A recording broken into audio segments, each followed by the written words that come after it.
ಪ್ರಪಂಚದ ಎಲ್ಲಾ ಜ್ಞಾನಗಳನ್ನು ಅರಿಯತೊಡಗಿದೆವು. ಆದರೆ ಆ ಜ್ಞಾನವನ್ನು ಪಡೆಯಲು ಬುದ್ಧಿಶಕ್ತಿಯನ್ನು ನೀಡಿರುವವನ ಬಗ್ಗೆ ಅರಿಯಲು ಹಿಂಜರಿದೆವು. ಧರ್ಮವನ್ನು ಅನುಸರಿಸಿದೆವು, ಆದರೆ ಅವಿಶ್ರಾಂತ ಜೀವನದಲ್ಲಿ ಮುಳುಗಿ ಧರ್ಮವನ್ನು ಅರಿಯಲಿಲ್ಲ. ಹಾಗೆಯೇ ಇಸ್ಲಾಂ ಏನೆಂದು ಮಾಧ್ಯಮ, ಪುಸ್ತಕ, ಪ್ರಭಾಷಣಗಳಿಂದ ಅರಿತೆವು, ಆದರೆ ನೈಜ ಇಸ್ಲಾಂ ಏನೆಂದು ಚಿಂತಿಸದೆ ಹೋದೆವು. ಇಸ್ಲಾಮಿನ ತಪ್ಪು ತಿಳುವಳಿಕೆಯಿಂದಲೇ ಜೀವನವನ್ನು ಮುಂದುವರಿಸಬೇಕೇ? ಎಲ್ಲಿವರೆಗೆ ಈ ಅಂಧಾನುಸರಣೆ? ಬನ್ನಿ ಇಸ್ಲಾಮನ್ನು ಅರಿಯೋಣ. Karnataka Salafi association, the miracle exhibition on ಇಸ್ಲಾಂ.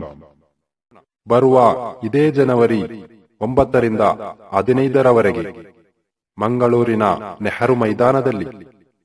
ಸರ್ವ ಧರ್ಮೀಯರಿಗೂ ಆದರದ ಸ್ವಾಗತ.